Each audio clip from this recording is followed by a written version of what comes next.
What's up, YouTube? In this video, I'll be talking through and showing you video samples from this $10,000 professional camera setup and this $1,000 iPhone setup. Lately, I've been shooting most of my videos on this beast of a setup. This is the Canon 1DX Mark II with an 18 to 80 lens. The body costs $5,500 and the lens costs $4,600. It does 4K up to 60 FPS and it looks great. The iPhone XS can also shoot 4K 60 and it also looks great, but this iPhone is a phone and costs $1,000. Right now I'm in 368 and I'm shooting on the 1DX Mark II at 4K 24, directly next to an iPhone XS also at 4K 24, and the lenses are more or less in the same position or as close as they can get. In this first test, in this controlled environment, everything is set to auto. The 1DX is shooting on auto and the iPhone is shooting on auto. And just to show you what things look like from my perspective,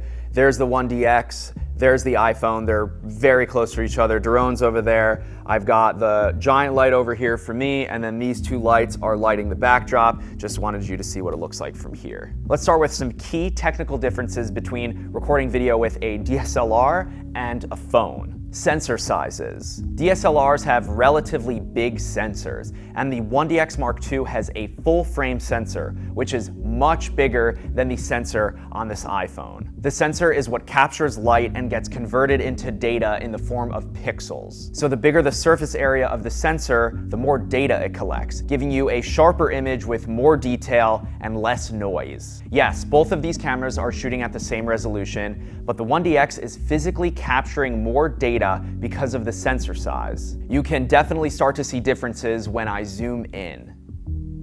Interchangeable lenses and aperture. DSLRs have interchangeable lenses with variable apertures and different zoom capabilities, giving you a lot of variety when it comes to framing and depth of field. The 1DX2 is arguably Canon's best DSLR for video, and that lens has a built-in servo motor, so you can zoom super smoothly while you're recording video. The iPhone XS has two built-in lenses with fixed apertures, meaning you cannot physically change the f-stop on either of these lenses. The wide-angle lens has an equivalent focal length of 26 millimeters, and the telephoto lens is the equivalent of 52. You can seamlessly switch between the two lenses while you're recording video, and that's pretty great. You can get attachable lenses for the iPhone, like the Moment lenses, for example. I've made videos about them, and they're linked in the description. Auto.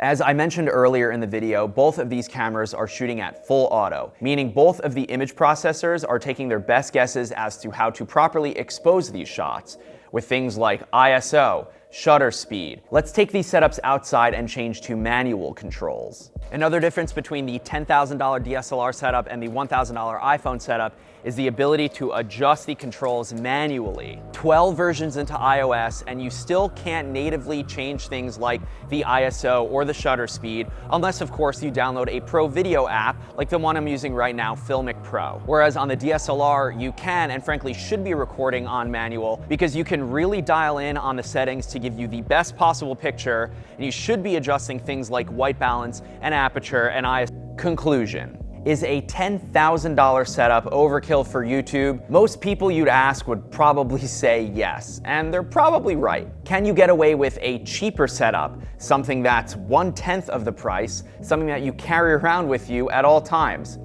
Yeah. The point of this video was to simply demonstrate the differences between the 1DX Mark II and the iPhone XS, and ultimately show you that it doesn't exactly matter what gear you have as long as you've got a good story to tell. Thank you for watching.